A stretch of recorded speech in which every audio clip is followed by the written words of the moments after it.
প্রিয় দর্শক, আসসালামু আলাইকুম রহমতুল্লাহি ওয়া বারাকাতুহু। সানাস ফ্যামিলি লাইফস্টাইল চ্যানেলে সবাইকে স্বাগত জানাচ্ছি নতুন একটা ভিডিও দেখার জন্য। আমি আয়েশা সিদ্দিকা। আশা রাখছি যে যেখান থেকে আমার ভিডিওটি দেখছেন সবাই খুব ভালো আছেন, সুস্থ আছেন। আমরা আল্লাহর অশেষ রহমতে আলহামদুলিল্লাহ অনেক ভালো আছি। আজকে ভিডিওটা অনেকদিন পর দিচ্ছি, তো সবাই শুরু থেকে শেষ পর্যন্ত দেখবেন প্লিজ। আশা করছি সবার ভালো লাগবে। এখন আমি ইফতার আয়োজন করছিলাম। আজকের ইফতারটা আমি একটু অন্যরকমভাবে করব। পরোটা বানাবো আর মুরগির মাংস রান্না করব। মুরগির মাংসটা আমি একদম নিজের মতো করে রান্না করছি, কোনো রেসিপি ফলো করে না।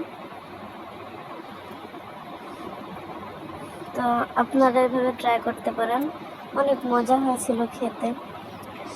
প্রথমে আমি মাংসটাকে লেবুর রস আর লবণ দিয়ে ম্যারিনেট করে রেখেছি, আর কিছুই দিইনি। তারপর 10 মিনিট ম্যারিনেট করে রাখার পর এখানে তেলে ভেজে নিচ্ছি। একটু লাল লাল করে ভেজে তারপর উঠিয়ে নিব।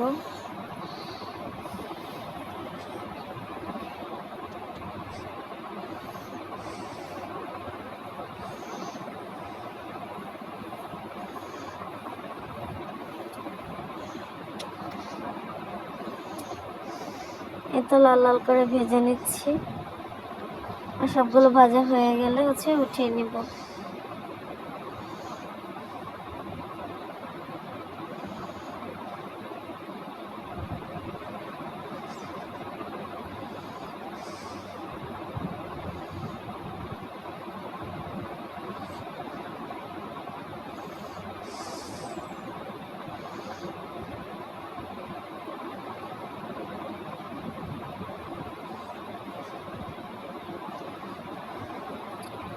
তারপর এখানে একটু আদা কুচি আর রসুন কুচি দিয়ে দিচ্ছি। দিয়ে এগুলোকে একটু ভালোভাবে ভেজে তারপর এখানে পেঁয়াজ দিয়ে দিব পরিমাণ মতো। এই রেসিপিটাতে একটু বেশি পেঁয়াজ লাগবে, একটু গ্রেভি গ্রেভি হবে।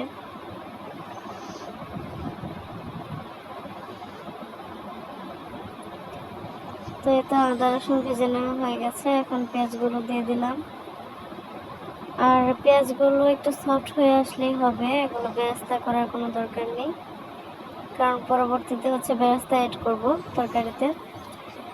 তো এই তো পেঁয়াজগুলো একটু নেড়ে চেড়ে এখানে লবণ দিয়ে ভেজে নেব ভালোভাবে। একটু সফট হয়ে আসলে তারপর পানি দিয়ে গুঁড়া মশলাগুলো অ্যাড করব।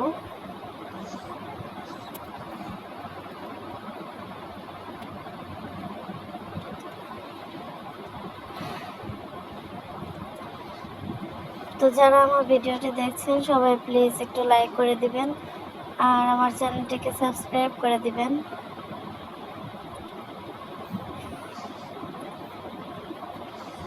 ভালো লাগলে কমেন্ট করে জানাবেন। ভিডিও অনেকেই দেখে কিন্তু কেউ কমেন্ট করে না, তো প্লিজ আপনারা কমেন্ট করবেন। যদি ভালো লাগে সেটাও জানাবেন, ভালো না লাগলে সেটাও জানাবেন। তারপরে তো এখানে আদা পেস্ট রসুন পেস্ট দিয়ে একটু নাড়াচাড়া করে নেব কাঁচা স্মেলটা যাওয়া পর্যন্ত। তারপর একটু পানি দিয়ে দিচ্ছি।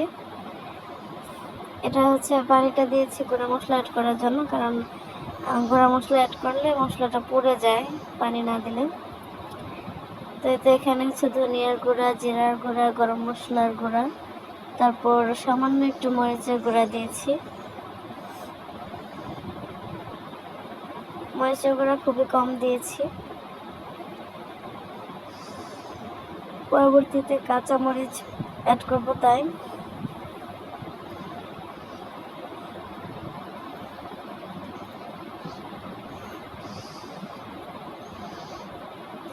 তো এটা ঢেকে নিয়ে একটু সেদ্ধ করে নিচ্ছি পেঁয়াজগুলো।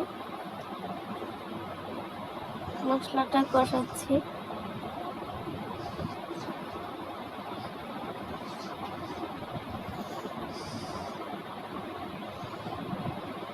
মশলাটা কষানো হয়ে গেলে এখানে মাংসগুলো দিয়ে দিচ্ছি, ভেজে রাখা মাংসগুলো। তারপর মশলাটার সাথে খুব ভালোভাবে মিক্স করে একটু পানি দিয়ে দেবো, পরিমাণ মতো পানি দিয়ে মাংসটাকে সেদ্ধ করে নেব।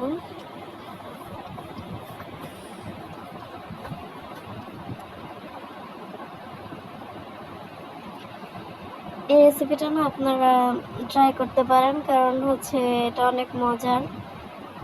আমার হাজব্যান্ড সাধারণত ব্রয়লার চিকেনটা খায় না, তো এভাবে রান্না করার পর পরোটা দিয়ে উনি খেয়েছেন, আবার পরবর্তীতে ভাত দিয়েও খেয়েছেন, ভালো লেগেছিল।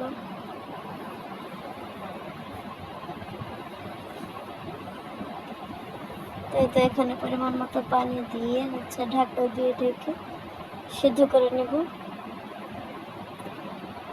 তো এবার মাংসটা সিদ্ধ হয়ে গেছে, তারপর ঝোলটাও টেনে গিয়েছে। এখন কিছুটা পেঁয়াজটা দিয়ে দিচ্ছি সেন্ট হওয়ার জন্য, আর কাঁচামরিচ ফালি দিয়ে দিয়েছি। কাঁচামরিচ থেকে এখন কিছুটা ঝালও ছড়াবে, আবার ঘ্রাণও ছড়াবে। এভাবে করে আমি চুলার আঁচটা একদম লোতে রেখে ঢাকনা দিয়ে ঢেকে দমে বসিয়ে রাখবো 5 মিনিটের মতো। তো এই তো দমে দেওয়ার পর ফাইনাল লুক।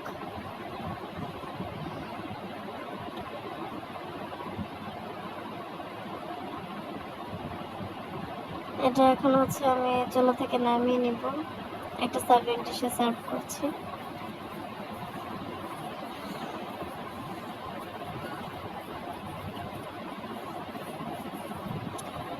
তারপর আমি পরোটা বানাবো। পরোটার জন্য এখানে ডো করে রেখেছি আটা দিয়ে। আটাতে অল্প একটু চিনি আর পরিমাণ মতো লবণ দিয়ে তেল দিয়ে ডো করে রেখেছি এখানে। তারপর ভাগ ভাগ করে রেখে দিয়েছি। তারপর বানানোটা শেয়ার করলাম না। এই তো আজকের ইফতার। পরোটা, পেঁপে ভাজি করেছিলাম, আর মুরগির মাংসটা দেখতে পারলেন যেটা রান্না করলাম। আর যত কিছুই করি ইফতারের সময় ভাজা পোড়া না হলে আমার হাজব্যান্ডের চলেই না। তো এই তো, সবাই ভালো থাকবেন, সুস্থ থাকবেন, আল্লাহ হাফেজ।